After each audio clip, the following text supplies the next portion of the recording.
Major geopolitical events are unfolding even as I'm recording this video.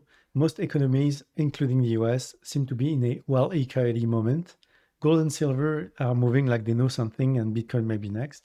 Cracks are accumulating in the banking sector, especially in the private credit, and the AI bubble could be weeks or months from the final burst. So there's a lot of stuff that has happened since my last monthly briefing 5 weeks ago. Initially, I wanted to do a deep dive to give you more data on each subject, but I chose to pivot to a executive briefing style where I'll just give you the essential, and then there might be a video part 2, but we'll talk about that at the end of the video.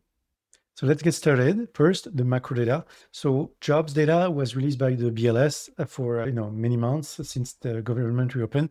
What I found the most interesting in a bad way was the October non-farm payroll, because initially it was published as a very good month, with plus 108,000 jobs created. Then they revised it down to the opposite, minus 105K jobs created. And then they revised it again to minus 173,000 jobs. So from a massive gain to an even worse loss. How can you trust the government and make business decisions when they are so off like this? And there are other indicators that really show how the economy is nowhere near as good as what the GDP make it look like. For example, the long-term unemployment is at a recession level, not before or just about to get into like deep in a recession. The multiple job holders is at 1999 level. And that's not people who want to just get more money. That's people who don't have a choice. So they are maybe replacing one good job with 2 or 3, lower paying part-time jobs just to make ends meet. But to the BLS, it looks good because it looks like a lot of jobs were created. And another interesting stat, the auto subprime loans is at 1994 level. So that's all this leading to the GDP Mirage I was talking about. When the Q3 second estimate came in at 4.3, higher than the expected 3.8. People are like, oh, the economy is booming in the US. But when you look under the hood, you see that it's mostly AI capex. So in other words, it's spending with debt, not revenues. And it's spending for healthcare, which is not the sign of a good economy. It's just because the population is aging. And so more money is funneled into the health sector. Also, in every other financial crisis before, the GDP was initially posted with a good number like this, but then heavily revised down. That's something I'm expecting as well. Now let's talk about the stock market. I think we're at the decisive point.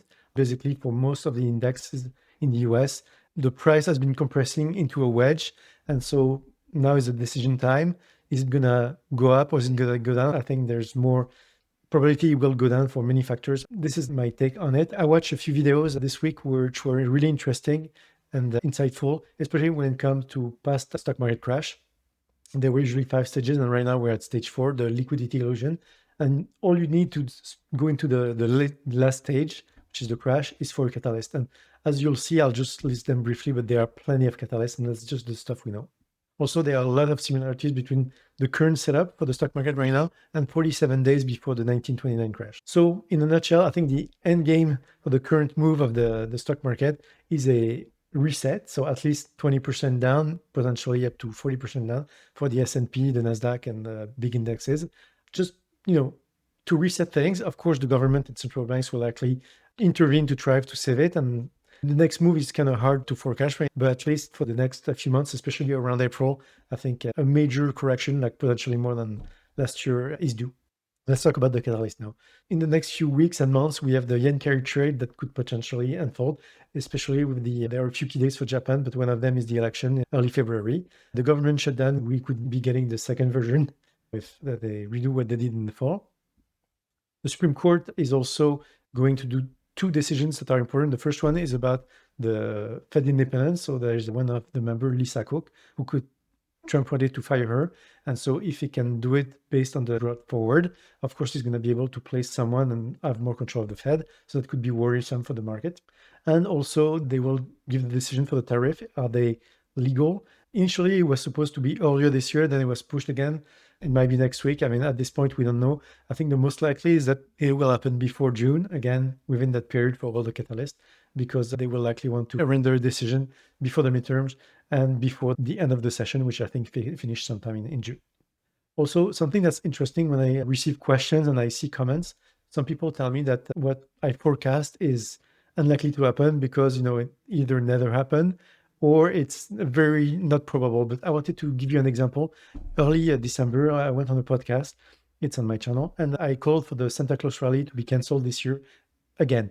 It would be the third consecutive time, and this has actually never happened. So I was predicting a first, and this is exactly what happened. So you see, it's not just to say that I was right. It's also to tell you, don't reject an idea just because it hasn't happened before and it's not probable. I think that since 2020, we've seen so many improbable things that we have to keep our options open when we analyze the situation, to not be caught off guard with the way we manage our portfolio. Because if we are just betting on one direction and the opposite happens, I know a lot of people could be caught off guard and it could be really painful. Now let's briefly talk about the AI bubble. So as I mentioned, I can go deeper if I do a deeper dive video, but right now, just to give you essential, basically there are lots of headwind against the bubble. I mean, if you've been following my channel, you know that since September, I kind of saw the end of the momentum. So we've been in topping phase like this. And I think now it's going to be the acceleration phase to the downside, because you see that even good news like Nvidia announcing the new GPU, the Rubin one, didn't give the market any reaction, which was even worse than bad reaction, And there are also signs like when they bought Groq with a Q, not with a K, just before Christmas.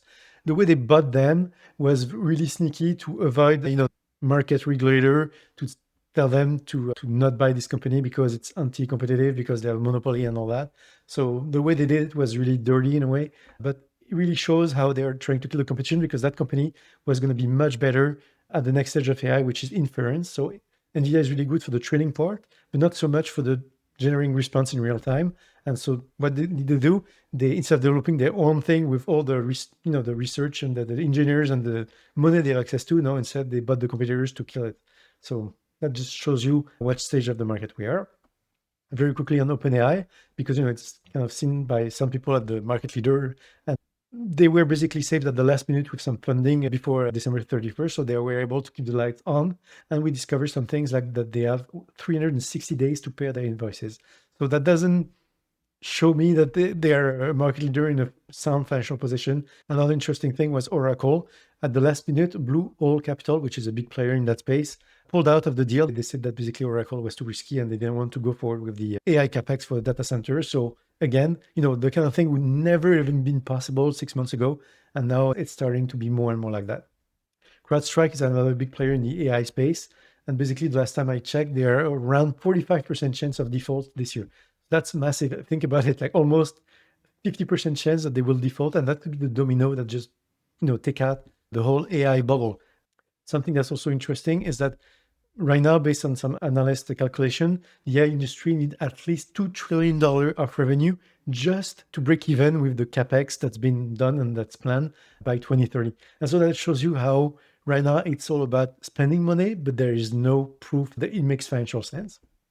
And Trump recently made a comment that they might have to start paying for their own electricity, like the extra electricity costs, so that the regular people don't pay for this, which has been the case in the US since the AI companies have been siphoning more power. So, they are not profitable.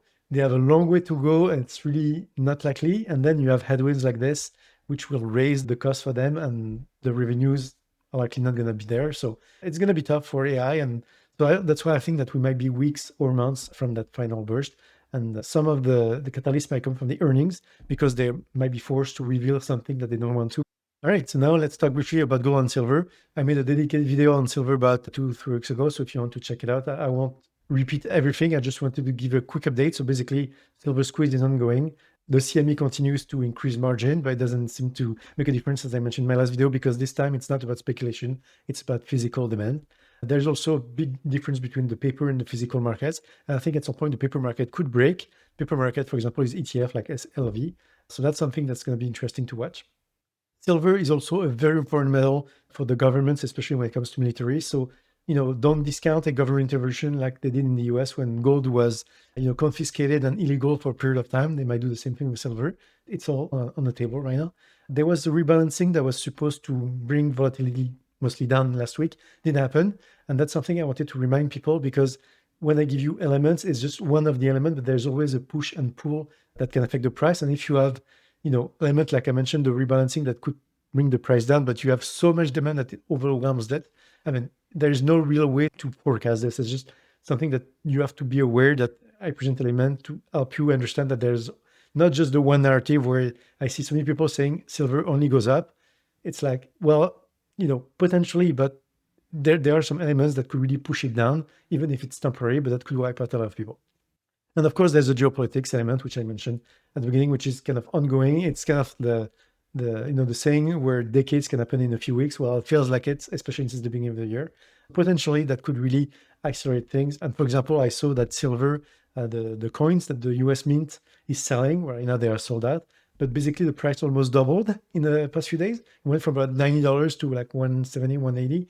Just something to show you how quickly things can escalate. And that's likely not going to be reflected in the paper market. So that could be the catalyst that really breaks the two. Something to watch, especially when you think about the paper market. You always people betting for silver and against silver. And the people betting against silver are usually the big banks, systematically important banks. And there have been several banks that have had to flip from betting against silver to betting for silver. Based on what I know, there are still a few banks betting against silver. And two of them were Bank of America and Citi. And apparently, if it's true, they've been betting so much against silver that it would take more than 5 years of total production of silver just to cover their short. So basically, it's mathematically impossible. And so that's the situation where you could potentially see those banks be bankrupt, the government intervene and potentially impose exceptional measures that people thought were not even possible. Only sell orders on the stock market, potentially confiscation, and they only manage it because it's a critical asset. So it's just something that you need to be aware of so it doesn't catch you by surprise. Oh yeah, and one last thing about this whole thing is that when there's a banking crisis, you don't really see it coming. It's one of those things where usually you will learn it on a Friday evening after the stock market is closed, the banks are closed because they want the weekend to try to figure out a solution, the government, the central banks, the banks or whoever is bankrupt. And so it's kind of like the Titanic before it hit that iceberg, everything was going well and all of a sudden everything changed. So it's just, don't be caught off guard and don't wait for the clues to do something about it. One last thing before I talk about the part of that video is Bitcoin. I just want to mention quickly that a few months ago, I talked to you about, I think we've been in the bear market since the October 6th setup, but I think that I've better understood some type of patterns that we can see. And I think we've been actually in the bear market since the early part of last year. So before the crash, this is a pattern where a bear market usually goes down, like, clear thing that everybody sees, but sometimes it can be mostly flat. And so you will have a first move down, a move up at the same level or slightly higher, which I think is what happened, and then the last leg down. And so we might be at the end of that last leg. So it doesn't mean the bottom is in, but potentially the bottom could be in or we could be close to it. And so there are two levels to really watch closely to get a sense of where we're going next. If the $98,000 level is reclaimed and hold, there's a good chance that the low is in and the bull market will resume. If, however, the $81,000 is breached, I think there will be a deeper capitulation. So it could go down as low as the 70K I mentioned a few months ago. And then, it would probably go back up after a period of consolidation. So that's just to give you an update on, initially it wasn't clear, but the more and more I analyzed the data and I looked into it, and I think we're closer to the end of the bear market than the beginning. So if you want a deeper dive video on one of the topics, please comment part 2 below and tell me which specific subject or subjects worry you the most. And if I've seen enough demand, I'll do another video. Thank you, and I'll see you next one.